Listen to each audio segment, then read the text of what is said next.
시간 정말 빠릅니다. 벌써 성탄절, 송구영신 예배, 그리고 여러분들은 한 살씩 먹습니다. 행복하지요? 네, 나이를 먹는다는 건 참 좋은 일입니다. 여러분, 이번 성탄절에 어떤 계획들이 있으십니까? 각자 가지고 있는 계획들이 있을 거예요. 누구든지 성탄절이라 그러면 참 설레는 날이기도 하고 또 기다려지는 그런 기대되는 날이 아닐 수 없습니다. 특별한 계획이 없다고 해도 이 성탄절이라는 말, 그 단어, 그 자체만으로도 우리는 뭔가 따뜻하고 행복한 그런 느낌을 갖게 됩니다. 여러분, 성탄절 기다려지십니까? 안 기다려지시는군요. 성탄절이 좀 기다려지시고 그러지 않아요? 네라고 난 크게 나올 줄 알았는데 네라고 해주세요. 네. 여러분 성탄절 기다리시면 좋죠. 이게 막히네요. 그런데 여러분 성탄절만큼이나 우리가 성령 충만을 기다리는가 하는 걸 여러분에게 묻고 싶습니다. 성탄절은 우리가 다음 달에 이제 한 며칠만 지나면 성탄절을 맞이하게 됩니다. 그리고 그날이 되면 이런 계획들도 잡고 있고 누구랑 어떤 시간을 보내야지 이런 시간도 잡고 있고 그렇습니다. 근데 그것만큼이나 우리가 성령 충만을 구체적이고 실질적으로 기다리고 있느냐는 것입니다. 여러분 다음 주 수요일날 눈이 온다고 합니다. 첫눈이라고 하는데요. 여러분 첫눈을 기다리는 것만큼이나 성령 충만을 구체적이고 실질적으로 기다리고 있느냐는 것입니다. 여러분 2주 후면 셀 개편을 합니다. 여러분 셀 개편 빨리 됐으면 좋겠습니까? 아니죠. 근데 어쨌든 셀 개편을 합니다. 지금은 아니라고 하시겠죠. 그러나 마음 가운데 그 셀 개편에 대한 기대함 가지시길 바랍니다. 하지만 여러분 이 셀 개편만큼이나 우리가 또 마음 가운데 구체적으로 성령 충만을 기대하고 있는지 우리 스스로를 점검해 봐야 할 것입니다. 여러분 정말 눈앞에 보이는 그 무엇인가를 기다리면서 기대하듯이 성령의 충만하심을 그렇게 기다리고 사모할 수 있는 그런 저와 여러분 되시길 바랍니다. 성령에 충만하다는 것은요, 다른 사람들이 보지 못하는 것을 볼 수 있다는 것입니다. 성령이 충만하여지면은요, 다른 사람은 느끼지 못한 것을 느낄 수 있게 된다는 것입니다. 여러분 성령 충만으로 살아가시길 바랍니다. 가나안 땅을 정탐할 때 12지파에서 대표가 한 명씩 나왔어요. 그런데 그 중에서 정말 하나님의 역사하심을 기다리며 기대하고 성령의 충만하심으로 그 하나님의 역사를 눈으로 볼 수 있었던 사람은 눈의 아들 누구입니까? 여호수아였습니다. 누구라고요? 굉장히 이거 큰 겁니다. 호세아라고 써도 맞고요. 여호수아입니다. 네, 공부 안 하신 분들은 웃을 수가 없죠. 자, 성령의 충만하심은요, 우리가 보지 못하는 것 안에서 성령의 역사하심을 볼 수 있다는 거예요. 많은 사람들은, 나머지 지파 사람들은요, 다 불가능을 보았습니다. 가나안 땅에서. 너무나 큰 종족들이었고 너무나 큰 성벽이었습니다. 들어갈 수는 없을 것이다. 그러나 그 안에서 하나님의 역사하심을 볼 수 있었던 여호수아는요. 그 안에서 하나님의 살아계신 승리를 바라볼 수 있게 되었습니다. 여러분 눈에 보이지 않는 것을 눈에 보이는 것처럼 그렇게 믿게 하는 그런 믿음을 우리는 성령 충만을 통해서 얻을 수가 있게 됩니다. 성령님은 우리 삶 속에서 주인이 되시길 원하십니다. 그런데 성령님을 우리 삶의 주인으로 삼는 건 둘째치고 마치 성령님이 안 계신 것처럼 우리가 취급할 때가 얼마나 많이 있었는지 돌아봅니다. 지난 한 주간 성령님이 여러분들 바로 곁에 계셨더라면 지난 한 주간 성령님께서 여러분이 마음 안에 딱 계셨다는 것을 여러분이 인식하고 계셨더라면 여러분은 지난 한 주간 여러 가지 죄의 유혹에서 승리할 수 있었을 것입니다. 지금 여러분이 떠오르는 내가 죄에서 넘어졌구나 라고 생각되는 그 순간 성령님이 동행하고 계시다는 것을 우리가 기억을 했다면 우리는 죄 가운데서 승리할 수 있었을 것입니다. 여러분, 우리가 보고 듣고 느끼고 생각하는 모든 것들 가운데 성령님께서 동일하게 보고 듣고 느끼고 생각하고 계신다는 사실을 날마다 기억하시길 바랍니다. 그리고 우리가 어떤 결정을 내리는지에 대해서 성령님께서 얼마나 민감하고 예민하게 또는 때로는 안타깝게 마음 조마조마하면서 그렇게 우리의 결정을 보고 계신지도 여러분 기억하시길 바랍니다. 우리가 어떻게 결정할지, 우리가 무엇을 선택할지 성령님께서는 계속해서 옆에서 말씀하고 계십니다. 여러분, 성령님을 무시하지 마십시오. 성령님을 인정하십시오. 성령님과 동행하십시오. 여러분의 삶이 성령님과 날마다 동행하는 그런 삶이 되시길 바랍니다. 동행해서 그치는 것이 아니라 성령님께 여러분의 삶의 주권을 내어드릴 수 있는 그런 여러분 되시길 바랍니다. 왜냐하면 우리 모든 삶 가운데서 성령님께서는 가장 좋은 길을 알고 계시고 가장 행복하고 은혜로운 축복의 길을 알고 계시며 우리를 정하시고 부르시고 의롭다 하시고 영화롭게 하시기 때문입니다. 여러분, 성령님과 동행하면은요, 우리의 삶 속에서 몇 가지 변화가 일어납니다. 우리가 함께 성령님과 동행할 때의 변화들을 몇 가지 함께 묵상하도록 할 텐데요.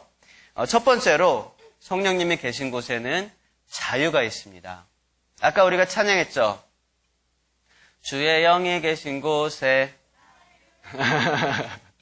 주의 영이 계신 곳에 자유함이 있습니다. 성령님 계신 곳에 자유함이 있습니다. 우리 고린도후서 말씀을 함께 읽어보겠습니다. 시작.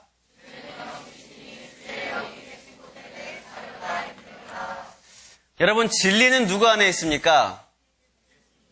진리는 누구 안에 있다고요? 예수 그리스도 안에 있습니다. 진리를 알지니 진리가 우리를 자유롭게 한다고 요한복음에서 말씀하고 있습니다.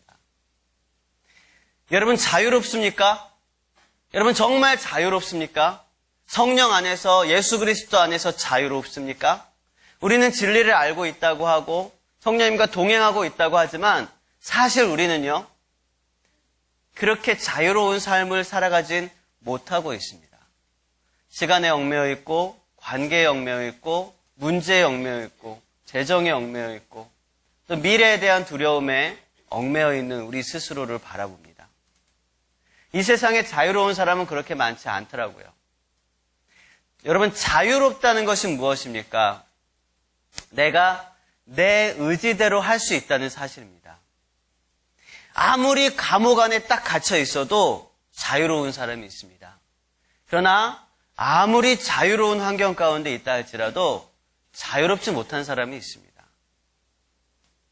이 자유라는 것은요, 사실 내 의지와 내 의무가 일치할 때 가능한 것입니다. 내 의지는 전혀 아닌데 해야 하는 어떤 것이 있다면 그것은 자유롭지 않은 거예요. 그런데 해야 하는 어떤 의무가 내 의지와 내 감정과 내 느낌과 또 내가 하고 싶은 것과 일치한다면 그 사람은 자유롭게 모든 일들을 해나갈 수가 있습니다. 여러분, 여러분의 의지는 무엇입니까? 또 여러분의 의무는 무엇입니까? 저는 제가 초등학교 때 썼던 일기, 그림 일기를요, 아직도 가지고 있습니다. 대부분 저 옛날 것들은 이렇게 다 버리거든요. 근데 너무 웃겨서 가지고 있습니다. 초등학교 1학년 때 쓰던 그런 그림 일기. 여러분도 여러분이 썼던 거 혹시 가지고 계신지 모르겠는데요. 지금 보면 굉장히 재미있습니다. 그래서 펼쳐보고 막 이렇게 그림이며 뭐 글씨며 이런 것들을 보고 내용도 보면서 굉장히 창의적이고 그래요. 보면서 이렇게 보고 있으면은요, 저쪽 한편에서는 그 그림일기의 연장선이라고 할 수 있을 만큼 비슷한 그림일기가 하나 또 쓰여지고 있어요. 제가 보고 있는 옆에서 저희 오름이가 그림일기를 또 그리고 있습니다. 그리고 쓰고 그러고 있습니다. 그런데 참 몇 칸 안 되는 그런 글씨 쓰는 부분을 채우고 또 열심히 그 그림을 그리고 또 이 색칠을 칠하고 그러는 모습을 보면 정말 30년 전에 저의 모습과 참 많이 닮았다는 그런 생각이 들어요. 여러분도 일기 많이 쓰시죠? 근데 이 몇 줄 안 되는, 몇 칸 안 되는 그런 일기, 그거를 쓰는 게 그 당시에는요, 왜 그렇게 힘든지 몰랐어요. 맨날 삶이 똑같았거든요. 학교 갔다가 집에 와서 숙제하고 놀다가 씻고 자요. 화요일도 똑같습니다. 수요일도 똑같습니다. 근데 그 안에서 뭔가 이렇게 새로운 걸 써놔야 한다는 것이 굉장히 힘들었었어요. 근데 동일한 고민을 오름이가 하고 있다는 거죠. 오늘은 뭐 쓰지? 똑같아요. 똑같은 고민을 하고 있는 것입니다. 방학 때 밀린 일기를 또 티내지 않게 이렇게 쓰기 위해서 펜을 바꿔가면서 또 쓰기도 하죠. 오늘 썼던 거, 내일 썼던 거, 이렇게 펜을 바꿔가면서 한 번에 쭉 씁니다. 뭐 어쨌든 이 일기라는 것은 참 어렵고 또 힘든 그런 숙제였습니다. 이 일기라는 숙제에 얽매이지 않고 자유할 수 있는 방법은 무엇일까요? 여러분 어린 시절에 일기라는 숙제에 얽매이지 않고 자유할 수 있는 방법이 무엇이었을까요? 일기를 안 쓰고 일기의 어떤 얽매임에서 해방되어서 난 일기 안 써. 난 자유로운 영혼이야. 난 일기에 얽매이지 않겠어. 그러고 놀러 다니는 것이 정말 자유입니까? 아니면 오자마자 일기를 이렇게 잘 쓰고 딱 마무리해 놓고 그러고 이제 놀러 나가는 것이 정말 자유한 그런 마음입니까? 사실 일기를 안 쓰고 노는 거는요, 이건 자유로운 게 아니에요. 마음 가운데 일기를 써야 한다는 압박감도 있고요. 일기를 쓰지 않으면 혼나야 한다는 그런 두려움도 있습니다. 그러나 자리를 잡고 일기를 딱 쓰고 나서 그 다음에는 자유롭고 당당하게 놀 수가 있어요. 그런데 더 자유로운 건 뭘까요? 참 몇 안 되는 친구들이었지만 일기 쓰는 걸 좋아하는 친구들이 있었어요. 이런 친구들은요, 학교에서 숙제로 일기가 나오든지 안 나오든지 자기는 일기를 쓰는 거예요. 이런 친구들에게 있어서는요, 일기가 이게 우리를 얽매이는 그런 자유를 구속하는 그런 게 아니었다는 거죠. 여러분들도 그렇잖아요. 지금 뭐 청년회 때 누가 일기 썼냐 검사하지는 않지만 그래도 일기 쓰시는 분들이 있잖아요. 그런 것처럼 내 의지로 내가 하고 싶은 것을 하는 것이 내가 해야만 하는 어떤 내 의무와 일치할 때 우리는 자유를 느낄 수 있습니다. 이들에게 있어서 일기를 쓴다는 것은 의무와 의지가 일치되었기 때문에 자유로운 행위라는 거죠. 여러분, 우리의 의무는 무엇입니까? 주님 안에서의 의무.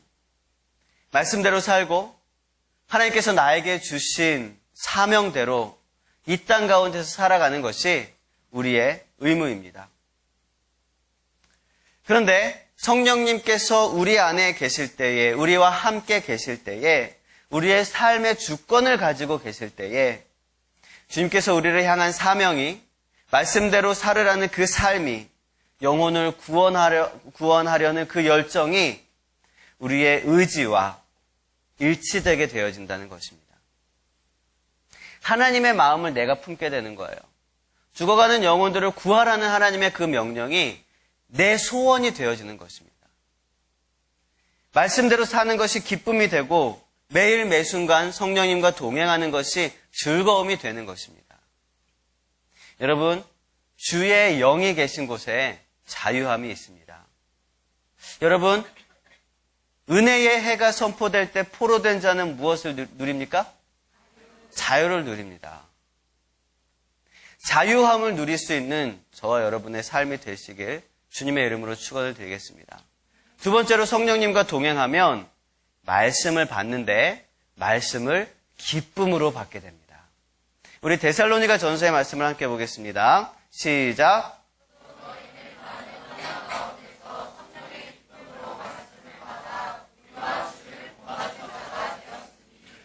여러분, 심지어 환난 가운데서도 하나님의 말씀을 기쁨으로 받게 되어지는 것입니다. 환난 가운데서, 고난 가운데서 여러분 성령의 기쁨으로 말씀을 받을 수 있는 저와 여러분 되시길 바랍니다.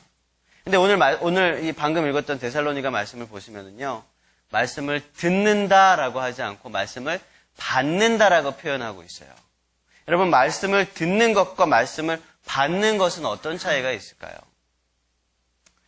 여러분은 말씀을 받습니까? 아니면 듣습니까? 여러분, 지금 여기 있는 모든 분들은요, 다 말씀을 듣습니다. 지금 동일한 이야기가 이 앞에서부터 저 뒤에까지 이 자리에 앉은 모든 이들에게 들려주고 있어요. 다 듣고 있습니다. 잘 들리시죠? 잘 들립니다. 그런데 여기 있는 모든 사람들이 다 말씀을 받는다는 것은 아니라는 거죠. 말씀을 듣고 그 말씀대로 살아가기로 결단하고 여러분의 삶 속에서 그 말씀이 실제로 영향을 미치는 그런 삶을 사는 것이 바로 말씀을 받는다는 것입니다.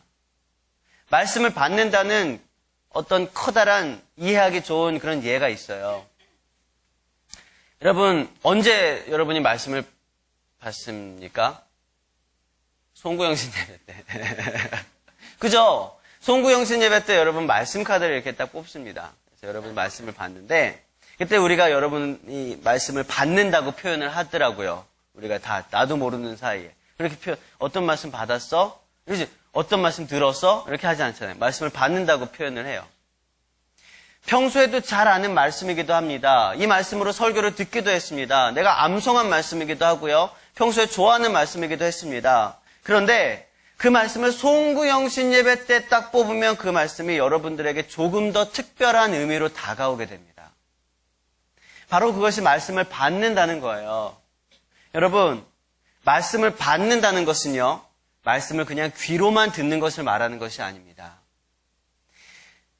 우리 삶에 영향력을 미치고 또 우리의 영혼 깊은 곳까지 묵상해서 하나님의 말씀이 깊이 들어가는 이 모든 것들을 말씀을 받는다고 합니다. 여러분, 성령을 통해서 말씀을 받으시길 바랍니다. 기쁨으로 받으시길 바랍니다. 이렇게 말씀을 받는 사람은요, 말씀의 영향을 받는 사람이에요. 말씀의 능력을 경험하게 되고요, 말씀대로 살아가게 됩니다. 그것도 억지로가 아니라 기쁨으로 그렇게 살아가게 됩니다. 여러분, 말씀을 기쁨으로 받기 위해서 우리는 성령님과 동행해야 합니다. 성령님은 내 안에서 기뻐하시기도 하고 슬퍼하시기도 합니다. 여러분, 내 안에 계신 성령님, 여러분들 안에 계신 그 성령님, 그분의 기쁨을 동감하시길 바랍니다. 그분이 기뻐하실 때 여러분 기뻐하실 수 있는 그런 영적인 예민함이 있으면 좋겠어요. 그분의 기쁨으로 말씀을 받으시길 바랍니다. 성령님이 우리 안에 거하실 때에 우리는 권능을 받게 됩니다. 무엇을 받는다고요? 성령님이 우리 안에 계실 때 무엇을 받는다고요? 권능을 벌써 한 5개 나갔습니다. 권능을 받습니다. 이 권능은요, 말씀을 받고 삶 속에서 그 말씀대로 살아갈 수 있는 능력을 말합니다. 말씀을 받았는데 그 말씀이 삶이랑 별개가 아니라 이 말씀이 삶 속에서 그 말씀이 실제로 영향을 미칠 수 있는 그런 능력을 말한다는 거예요. 내 능력으로는 예수님 따라 살 수 없습니다. 내 능력으로는요, 말씀을 들어도 그 말씀을 받은 자로 그렇게 살아갈 수가 없어요. 성령의 권능으로, 성령의 역사하심으로, 성령의 능력으로 그렇게 말씀대로 살아갈 수 있는 저와 여러분 되시길 바랍니다. 세 번째로 성령님과 동행하면 소망이 넘치게 됩니다. 로마서 말씀을 함께 읽어보겠습니다. 시작.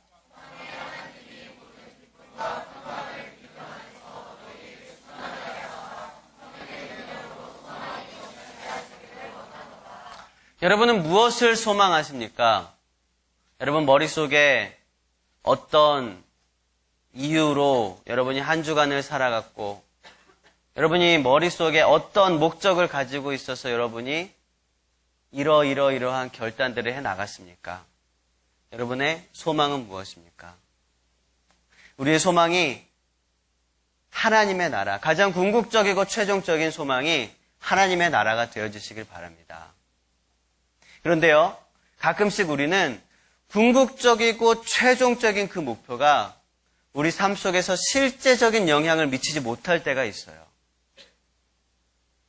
너무 멀어서, 잘 보이지 않아서, 때로는 이게 체감되지 않아서 우리가 그 궁극적이고 실제적인 그런 최종적인 목표가 나에게 가까이 오지 않는 경우들이 있다는 거예요. 바다에 배를 띄우고 고기를 잡는 어떤 노인이 있었습니다. 그날은 고기가 잘 잡혀서 그 노인은 하루치의 고기를 다 잡았어요. 그리고 배를 정박시켜놓고 바닷가에 누워서 쉬고 있었습니다. 따사로운 햇빛과 바다의 파도 소리가 들리고 있을 때쯤에 한 젊은 신사가 그 노인에게 다가왔습니다. 어르신 지금 여기서 뭐 하고 계십니까? 아, 나는 지금 바다를 보면서 쉬고 있다네. 왜 일을 안 하고 쉬고 계십니까? 내가 왜 일을 해야 하나? 나는 오늘치의 고기를 다 잡았다네. 좀 더 잡아두면 되지 않습니까? 더 잡아서 내가 뭘 하겠나? 좀 더 잡으면 고기를 더 팔 수 있지 않겠습니까?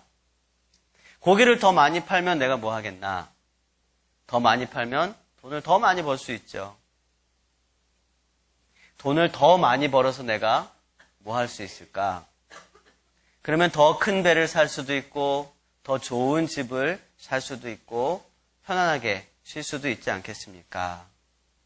더 큰 배와 더 좋은 집을 사면 뭐 하겠나? 더 여유 있게 삶을 즐기면서 먹고 마실 걱정 안 하고 따사로운 햇빛을 받으면서 편하게 쉴 수 있겠지요. 그러자 이 노인이 대답하였습니다. 자네는 내가 지금 뭐 하고 있는 걸로 보이나? 이미 따사로운 햇빛 안에서 파도 소리를 들으며 쉬고 있던 이 노인을 바라본 젊은이는, 그 젊은 신사는 아무 말도 하지 못하고 돌아갔다고 합니다. 여러분, 우리가 하나님 나라의 그 소망을 바라볼 때에 우리는 쓸데없는 걱정, 고민, 쓸데없는 염려들을 다 내려놓을 수 있게 됩니다. 사실 우리가 염려하는 많은 것들은요, 하늘 소망 앞에서 아무것도 아닌 것들입니다. 비누방울과 같이 헛되고 허무한 것들이 너무나 많이 있죠. 여러분, 영원한 것에 소망을 두시길 바랍니다. 영원한 하나님의 나라에 진정한 소망을 두시길 바랍니다. 진정한 소망은 하나님의 나라의 소망이며 이 소망을 우리에게 주시는 분은 하나님의 영, 성령님이십니다. 여러분, 성령 충만으로 소망 가운데 거하시는 그런 저와 여러분의 삶이 되시길 바랍니다. 말씀을 정리하겠습니다. 성령님과 동행하면 우리의 삶에는 몇 가지 변화가 일어난다고 하였습니다. 첫 번째는 주의 영이 임하면 자유하게 됩니다. 주의 영이 계신 곳에 자유가 있습니다. 자유를 누리시길 바랍니다. 두 번째는 하나님의 말씀을 기쁨으로 받아들이게 됩니다. 여러분, 성령의 기쁨으로 하나님의 말씀을 받고 또 그 말씀대로 살아갈 수 있는 권능을 누리시길 바랍니다. 세 번째는 소망을 품게 됩니다. 성령의 충만함으로 하나님 나라를 소망하고 그 소망으로 우리의 삶을 주님께 올려드릴 수 있는 그런 저와 여러분 되시길 바랍니다. 여러분, 그 무엇보다 성령님을 인격적으로 기대하시길 바랍니다. 내 곁에 누가 있느냐에 따라서 우리의 행동이 바뀝니다. 내 친구 대하듯이 부모님 대하지 않습니다. 부모님 대하듯이 학교 교수님이나 직장 상사들을 대하지 않습니다. 내 곁에 누가 있느냐에 따라서 나의 행동이 바뀌고 말이 바뀌고 우리의 습관들이 바뀌게 되어지는 것입니다. 여러분, 성령님이 내 안에 계시고 성령님이 내 곁에 계시다는 그 사실을 날마다 인식하는 사람과 또 그렇지 않은 사람의 삶의 행동은 확연히 차이가 납니다. 날마다 예수님께서는 그의 영, 성령으로 여러분과 함께 하시면서 여러분의 모든 일거수일투족을 보고 계시고 여러분이 선택하고 결정해 나가는 이 모든 것들을 동일하게 보고 듣고 느끼고 계시다는 사실을 기억하시길 바랍니다. 예수님께서 부활 후에 제자들에게 나타나셨을 때 주님께서는 그들에게 숨을 내쉬며 말씀하셨습니다. 성령을 받으라.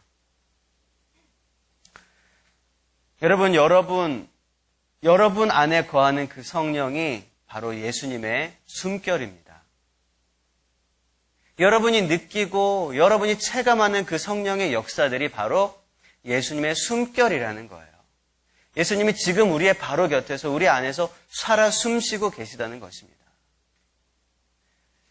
그리고 그 성령은 지금도 저와 여러분의 모든 생각과 모든 행동들을 감찰하고 계시고 우리가 악한 길이 아닌 선한 길로 나아가기를 마음 가운데 정말 진심으로 바라고 계시다는 사실을 우리가 기억해야 합니다. 성령님을 인식하고 실제로 동행하며 성령님과 함께 승리할 수 있는 그런 저와 여러분 또 한 주간 되시길 주님의 이름으로 축원을 드리겠습니다. 우리 함께 찬양하겠습니다. 찬양하고 기도할 텐데요. 하나님, 나로 하여금 보게 하여 주시옵소서. 나로 하여금 느끼게 하여 주시옵소서. 가려져 있던 모든 것들이 열리고 성령님을 바라볼 수 있는 그런 우리가 되게 하여 주시옵소서. 나로 하여금 정결케 하여 주시옵소서. 성령의 불로 나의 모든 죄의 소원들을 불태워 주시옵소서. 정결하게 하여 주시옵소서. 함께 찬양하겠습니다.